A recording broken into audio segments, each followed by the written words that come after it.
আসসালামু আলাইকুম ওয়া রাহমাতুল্লাহি ওয়া বারাকাতুহু। পবিত্র কোরআন মজিদের ৬৯ নম্বর সূরা হাক্কা আলোচনা করছি, যার মানে হচ্ছে সত্যের উন্মোচন, নিশ্চিত সত্য, the great inevitable, the reality. বিসমিল্লাহির রহমানির রহিম। অনিবার্য সত্য। কি সেই অনিবার্য সত্য? অবশ্যম্ভাবী ঘটনা, সেটা আসলে কিয়ামত, ডুমসডে। সেই পৃথিবী যখন শেষ হয়ে যাবে, সেই দিনটি আসছে, আসন্ন, যে কোনো সময়। আর কি সে তোমাকে জানাবে সে অবশ্যম্ভাবী ঘটনা কি? সামুদ আদ সম্প্রদায় মিথ্যারোপ করেছিল ভীতিপ্রদ মহাবিপদ সম্পর্কে। তারা বিশ্বাস করেনি। তাদেরকে ভীষণভাবে শাস্তি দেওয়া হয়েছিল। তাই মানুষ সচেতন হোক এখন যারা আছে। অতঃপর সামুদ সম্প্রদায়, তাদেরকে ধ্বংস করা হয়েছিল এক প্রলয়ঙ্কর বিপর্যয়কারী প্রচণ্ড চিৎকার দ্বারা, আওয়াজ। আর আদ সম্প্রদায়, তাদেরকে ধ্বংস করা হয়েছিল এক প্রচণ্ড ঠান্ডা ঝঞ্ঝা বায়ু দ্বারা, সত্য সম্পন্ন প্রচণ্ড বাতাসে, যা তিনি তাদের উপর প্রবাহিত করেছিলেন ৭ রাত ও ৮ দিন বিরামহীনভাবে। তখন তুমি উক্ত সম্প্রদায়কে দেখতে, তারা সেখানে লুটিয়ে পড়ে আছে সারশূন্য খেজুর কাণ্ডের ন্যায়। তাদেরকে যদি তখন দেখা যেত, তারা সেখানে লুটিয়ে পড়েছিল অন্তঃশ্বাসশূন্য উপরানো খেজুর গাছের গুঁড়ির মতো। এরপর ওদের কাউকে তুমি জীবিত দেখতে পাও কি? কাউকে বিদ্যমান দেখতে পাওনি। শেষ হয়ে গেছে। মানুষ যেন শেষ না হয়, ধ্বংস না হয়। মানুষ সচেতন হোক। আর ফেরাউন, তার পূর্ববর্তীরা এবং উল্টিয়ে দেয়া জনপদ পাপাচারে লিপ্ত ছিল। সেই ভীষণভাবে অত্যাচারিত করা হয়েছিল তাদেরকে, তাদের ভুলের জন্য। লূতের সম্প্রদায়, তার পূর্ববর্তীরা এবং উল্টিয়ে দেয়া সেই লূতের সম্প্রদায়।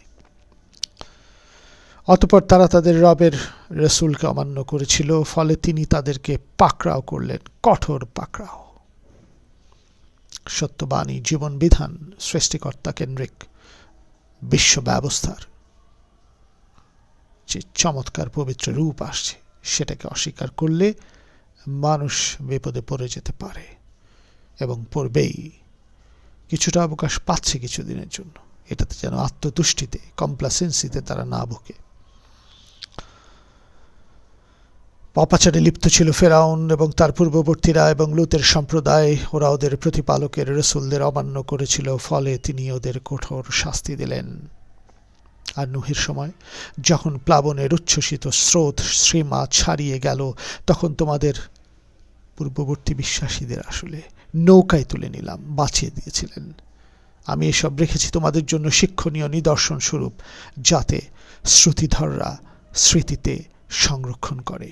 কোরআন যারা শুনছে, যারা আল্লাহর বাণী বুঝছে, তারা যেন স্মৃতিতে রাখে। অন্যায় করলে বিপদ আসবে, শাস্তি আসবে আল্লাহর। অতঃপর যখন সিংহায় ফুঁক দেয়া হবে, একটি মাত্র ফুঁক, তখন পৃথিবী লয়প্রাপ্ত হবে, ধ্বংস হবে। মানুষ সচেতন হোক, যে কোনো সময়ে বিষয়টা যে ঘটবে। আর পর্বতমালা সহ পৃথিবী উৎক্ষিপ্ত হবে এবং মাত্র এক ধাক্কায় ওরা চূর্ণ বিচূর্ণ হয়ে যাবে। সূরা জিলজালেও দেখেছি, বিভিন্ন জায়গায় এই রূপটা আসে আমাদেরকে বারবার সচেতন করার জন্য। কোরআন মানে হচ্ছে পুনঃ পুনঃ পাঠ করা, বারবার পাঠ করা। 23 বছরে এসেছে, মানুষকে বিভিন্ন সময় সচেতন করা হয়েছে, মানুষ যে ভুলে যায়। ফলে সেদিন সংঘটিত হবে মহা ঘটনা, সেই কিয়ামত। আর আসমান বিদীর্ণ হয়ে যাবে, ফলে সেদিন তা দুর্বল বিক্ষিপ্ত হয়ে পড়বে। আর ফেরেশতাগণ আসমানের প্রান্ত দেশে থাকবে, এবং সেদিন 8 জন ফেরেশতা তোমার রবের আরশকে ধারণ করবে তাদের উপরে। আল্লাহর বিচার চলে আসবে কাছাকাছি, ঘিরে থাকবে ফেরেশতারা। যেভাবে সূরা মুলকে প্রথমে দেখেছিলাম, ফেরেশতারা কাছাকাছি থেকে আমাদের জন্য ক্ষমা প্রার্থনা করেন। কিন্তু সেদিন আর যে সুযোগ নেই, শেষ হয়ে যাবে সব কিছু, তার আগেই যেন আমরা ক্ষমা চাই। সেদিন উপস্থিত করা হবে তোমাদেরকে, এবং তোমাদের কোনো গোপনীয় আর গোপন থাকবে না। সেদিন সব কিছু প্রকাশিত হয়ে যাবে। আমরা যতই লুকাই না কেন, আমাদের ত্বক, আমাদের চোখ, আমাদের মুখ, আমাদের কান, আমাদের চুল, আমাদের অঙ্গ প্রত্যঙ্গ সাক্ষী দেবে, তুমি লুকিয়েছিলে, আমি যে ছিলাম তোমার সাথে। মানুষকে তুমি কিছুদিনের জন্য ভুলিয়ে রাখতে পারো, কিন্তু আল্লাহ দেখছেন সব কিছু, গোপন থাকবে না কিছুই। তখন যাকে তার আমলনামা তার ডান হাতে দেওয়া হবে, সে বলবে, লও আমার আমলনামা পড়ে দেখো। আমলনামা যে পৃথিবীর কর্মকাণ্ডের যে বিস্তৃত বিশ্লেষণ এবং রেকর্ডেড সংরক্ষণ করা যে আমাদের কীর্তিকলাপ, সেদিন যারা পজিটিভলি ডান, মানে পজিটিভলি ডান দিক থেকে পাবে, এটা বোঝানো হচ্ছে, তারা কিন্তু আনন্দিত হবে। তারা আনন্দিত হবে ভালো কাজের জন্য। আমি দৃঢ় বিশ্বাস করতাম যে আমাকে আমার হিসেবের সম্মুখীন হতে হবে। তারা বলবে, এই জন্য আমি ভালো কাজ করেছি, সৎ কাজ করেছি, বিশ্বাস করেছি, সেই জীবন ব্যবস্থার মাঝখানে নিজেকে পরিচালনা করেছি, যেটা সর্বশক্তিমান চেয়েছিলেন, যার শেষ জীবন বিধান এসেছিল পবিত্র কোরআন।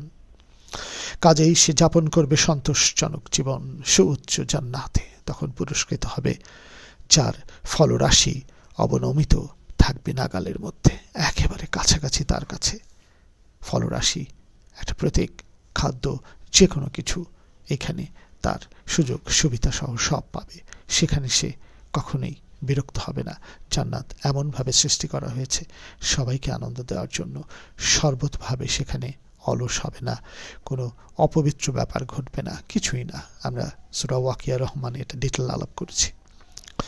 বলা হবে, পানাহার করো তৃপ্তির সাথে তোমরা অতীত দিনে যা করেছিলে তার বিনিময়ে যারা ভালো কাজ করেছে তাদেরকে বলা হবে, নাও এবার তোমরা সুখ আস্বাদন করো। কিন্তু যার আমলনামা তার বাম হাতে দেয়া হবে, সে বলবে, হায় আমাকে যদি দেয়াই না হতো আমার আমলনামা। কর্মকাণ্ড এত খারাপ করে আসবে যে তখন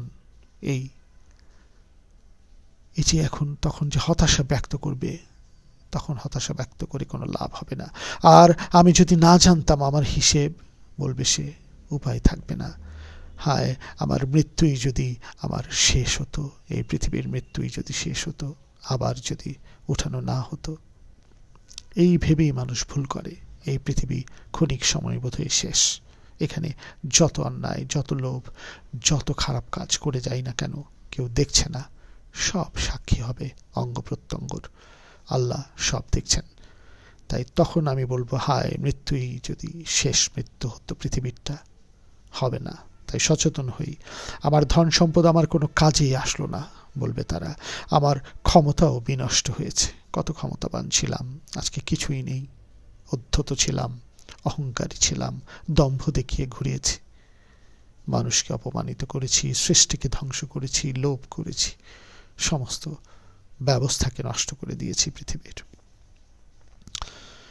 এঞ্জেলসদের বলা হবে, ফেরেশতাদের বলা হবে, ধরো তাকে, তার গলায় বেড়ি পরিয়ে দাও, কয়েদি যে ধরা পড়ছে আজ। তারপর তোমরা তাকে জাহান্নামে প্রবেশ করিয়ে দগ্ধ করো, সেই আগুন। এই আগুন থেকে যেন আমরা সচেতন হই। রাব্বানা আতিনা ফিদ দুনিয়া হাসানাতাও ওয়া ফিল আখিরাতি হাসানাতাও ওয়া কিনা আযাবান নার। সূরা বাকারা 201 নম্বর আয়াত আমরা পড়ে থাকি যে আল্লাহ এই কালেও আমাদেরকে এই পার্থিব জগতেও কল্যাণ দাও, এখান থেকে চলে যাওয়ার পর আখিরাতেও কল্যাণ দাও, এবং ওই আগুনের আযাব থেকে রক্ষা করো। সেই দোয়া যেন আমরা সবসময় আল্লাহর কাছে উপস্থাপন করি। তারপর তাকে শৃঙ্খলিত করো এমন এক শেকলে যার দৈর্ঘ্য হবে 70 হাত। আল্লাহ বলছেন বিভিন্ন ভাবে যে তাকে এমনভাবে শৃঙ্খলিত করা হবে সে ছুটতে পারবে না। এমন চমৎকারভাবে এগুলির ল্যাঙ্গুয়েজ উপস্থাপনা করা হয়। নিশ্চয়ই সে মহান আল্লাহর প্রতি ইমানদার ছিল না, বিশ্বাসী ছিল না, আর মিসকিনকে অন্নদানে উৎসাহিত করত না। খারাপ গুণগুলোর মধ্যে খারাপ যে বিষয়গুলো করতে আমরা আগেও দেখেছি সূরা ফাজরে, মিসকিনকে অন্নদানে উৎসাহিত করত না। দান, সদকা, জাকাত, এই বিষয়গুলি খুব গুরুত্বপূর্ণ। জীবনে শুধু নিজের জন্য অর্জন নয়, সবাইকে নিয়ে অর্জন। অতএব এদিন তার কোনো সুহৃদ থাকবে না, তার কোনো বন্ধু থাকবে না, আর কোনো খাদ্য থাকবে না ক্ষত নিঃসৃত শ্রাপ ছাড়া, যা অপরাধী ছাড়া কেউ খাবে না। এত খারাপ এক খাদ্য তাদের জন্য থাকবে, ক্ষত নিঃসৃত শ্রাপ ছাড়া। অতএব আমি কসম করছি তার, যা তোমরা দেখতে পাও এবং যা তোমরা দেখতে পাও না তারও। আমরা সূরা হাদিদে প্রথম দিকে এটা আলোচনা করেছি, যা দেখা যায়, যা দেখা যায় না। আয়াতুল কুরসিতে, সূরা বাকারায় যতটুকু জ্ঞান দেন ততটুকু আমরা বুঝি, আমরা তার বাইরে যে জানি না। তোমরা যা দেখতে পাও না তারও, আর যা দেখতে পাও। গভীরভাবে চিন্তা করতে হবে এই জায়গাটা। নিশ্চয়ই কোরআন এক সম্মানিত রাসূলের বাহিত বাণী, রাসূলের মাধ্যমে এসেছে। আল্লাহ দিয়েছেন, জিবরাইল আলাইহিস সালামের মাধ্যমে পাঠিয়েছেন তার কাছে, তার মাধ্যমে আমাদের কাছে, তার উচ্চারণে, তার কথায় এটি যে আমরা পেয়েছি, তার বাণী। আল্লাহ সূরা মুরসালাত ৭৭ নম্বর সূরার শেষ আয়াতে খুব সুন্দর করে একটা আয়াত আমার খুব চমৎকারভাবে মনের মধ্যে গেঁথে যায়, যখন আল্লাহ বলেন, ফাবিআই হাদিসিম বাদাহু ইউমিনুন, then in what statement after this Quran will they believe. এখন এই সত্যবাণী ছাড়া, এই হাদিসিম বাদাহু ইউমিনুন, এই সত্যবাণী অর্থাৎ কোরআনের বাণী ছাড়া আর কোন বাণীতে ওরা বিশ্বাস স্থাপন করবে? এটা সবসময় মনের মধ্যে ঝংকার দেয়। ফাবিআই হাদিসিম বাদাহু ইউমিনুন, এই বাণী কোরআন এক সম্মানিত রাসূলের বাহিত বাণী। রাসূল বলেছেন আমাদের, আল্লাহর কাছ থেকে এনে দিয়েছেন। আর এটা কোনো কবির কথা নয়, তোমরা খুব অল্পই বিশ্বাস পোষণ করে থাকো। তখন আরবে কটাক্ষ করে, বিভিন্নভাবে মানুষকে বিরক্ত করে, অশ্লীলভাবে কবিতা রচনা হতো, সেটা না। এখানে কনস্ট্রাকটিভ কথাবার্তা আছে, এবং এখানে সৃষ্টিশীল কথাবার্তা আছে, এখানে কল্যাণের কথাবার্তা আছে, এখানে রয়েছে মানুষ যেন তার পথ খুঁজে পায়, আলোর পথ, সেই বাক্যাবলী। এটাতে বিশ্বাস স্থাপন করতে হবে, বুঝতে হবে। তোমরা খুব কমই বিশ্বাস স্থাপন করো। এটা কোন গণকের কথাও নয়। তোমরা অল্পই উপদেশ গ্রহণ করো। সেই গণক এইভাবেও যে পার্থিব কিছু অর্জনের উদ্দেশ্যে মানুষকে বলে থাকবে তা না। এটা সৃষ্টিকর্তার থেকে আসা বাণী। তোমরা অল্পই উপদেশ গ্রহণ করো। উপদেশ গ্রহণ করলে পৃথিবী অনেক সুন্দর হতো, এই যেন আমরা মনে রাখি। এটা সৃষ্টিকুলের প্রতিপালকের কাছ থেকে এসেছে, নাজিলকৃত, রবের কাছ থেকে নাজিলকৃত। তিনি যদি আমার নামে কোনো কথা রচনা করে চালাতে চেষ্টা করতেন, নবীজিকে বলা হচ্ছে, সে যদি আমার নামে কোনো কথা রচনা করে চালাতে চেষ্টা করত, তবে অবশ্যই আমরা তাকে পাকড়াও করতাম ডান হাত দিয়ে, তারপর অবশ্যই আমরা কেটে দিতাম তার কণ্ঠশিরা। অন্য কোনো কিছু যদি নবী প্রচার করত এই কোরআনের বাণী ছাড়া, তবে এই কঠিন বিষয়টা উপস্থাপন করা হচ্ছে। কোরআন কত চমৎকার একটা অথেন্টিক একটা গ্রন্থ, এই জিনিসটা বোঝানোর জন্য আল্লাহ বলছেন, কেটে দিতাম কণ্ঠশিরা। অন্য কোনো বিষয় যদি মানুষকে জানানো হতো এটা ছাড়া, যে আমি দিয়েছি ততটুক ছাড়া। অতঃপর তোমাদের মধ্যে এমন কেউ নেই যে তাকে রক্ষা করতে পারে। যদি আল্লাহ রাগ করে বসতেন, কেউ নবীজিকে রক্ষা করতে পারত না। এই বাণী তাহলে কত গুরুত্বপূর্ণ আমাদের জন্য কোরআনটা অনুধাবন করা, বোঝা এবং নিজের জীবনে পালন করা। আর এই কোরআন মুত্তাকিদের জন্য অবশ্যই এক উপদেশ, আল্লাহ ভীরু প্রেমীদের জন্য। আমরা বুঝবার চেষ্টা করি। উপদেশ তো তখনই আমরা পালন করতে পারবো যখন তা বুঝবো। এটা যেন আমরা যে ভাষায় বুঝি সেই ভাষাতেই বুঝি। আরবি যদি শিখে বুঝতে হয় আরবিতে, নাহলে আমাদের ভাষায়, যে ভাষা আমরা জানি, আমাদের মাতৃভাষা বাংলায়, আমাদেরকে উপদেশটা গ্রহণ করতে হবে, বুঝতে হবে, তবেই যে অনুসরণ করতে পারবো, সুস্পষ্টভাবে মানুষের কাছে পৌঁছে দিতে পারবো। যেটা আল্লাহ তাআলা বলছেন সেই সূরা নমলের 92 নম্বর আয়াতে। আর আমরা অবশ্যই জানি যে তোমাদের মধ্যে মিথ্যা আরোপকারী রয়েছে। সম্মানিত একটা বচন হিসেবে আমরা আসে আল্লাহ তাআলা, এটা সম্মানের ব্যাপারে আমরা বলা হয়।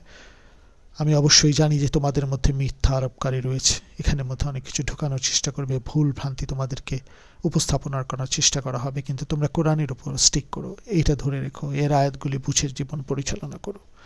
আর এই কোরআন নিশ্চয়ই অবিশ্বাসীদের অনুশোচনার কারণ হবে, কারণ তারা এই কোরআনের মাধ্যমে যদি মানুষ বুঝতে পারে পৃথিবী জয় করে ফেলবে, নিজেকে সাকসেসফুল করে ফেলবে, সফল করে ফেলবে, তখন তো যারা অবিশ্বাস করছে তারা অনুশোচনা করবেই। আর নিশ্চয়ই এটা সুনিশ্চিত সত্য, একদিন অনুশোচনা করবে, কেন এটা পালন করিনি, হায় যদি একবার পৃথিবীতে ফেরত যেতে পারতাম। নানা হতাশা আমরা বিভিন্ন সূরায় দেখে থাকি। অতএব তুমি তোমার মহান রবের নামের পবিত্রতা ও মহিমা ঘোষণা করো। নবীজি সহ আমাদেরকে বলা হচ্ছে তোমরা তোমাদের রবের প্রতিপালকের নামের পবিত্রতা মহিমা ঘোষণা করো। এই আমাদের সালাত, আল্লাহর পবিত্রতা মহিমা ঘোষণা করার জন্য মানুষ আছে। ফেরেশতারাও সেই সালাত করেন আমাদের জন্য, তারা যেহেতু নিষ্পাপ আমাদের জন্য ক্ষমা প্রার্থনা করেন আল্লাহর কাছে। আর আল্লাহর সালাতের মাধ্যমে সেই সালাত, আল্লাহর সালাত রহমত আমাদের উপর বর্ষিত হয়। সেই রহমত যেন আমরা পেতে পারি। রবের নামের পবিত্রতা ও মহিমা ঘোষণা করি হৃদয় থেকে, এক চমৎকার অসাধারণ বিশ্বাসের মাধ্যমে তার সাথে সংযোগ স্থাপনে। আমরা সূরা হাক্কা শেষ করলাম। এই সূরা হাক্কায় যে 52টা আয়াত, তার মাঝখানে যে শিক্ষা আছে, এই কোরআনটা আমাদের অনুধাবন করতে হবে, বুঝতে হবে, অনুসরণ করতে হবে এবং সুস্পষ্টভাবে সমস্ত মানবের কাছে পৌঁছে দিতে হবে। আমরা যেন এই শক্তি অর্জন করি। আল্লাহ আমাদেরকে ক্ষমা করুন, আমাদের পাপ থেকে আমাদের মুক্ত করুন। আমাদের মহাবিচার দিবসে যেন আমরা ডান হাতে আমলনামা পাই। জাযাকাল্লাহু খায়রান।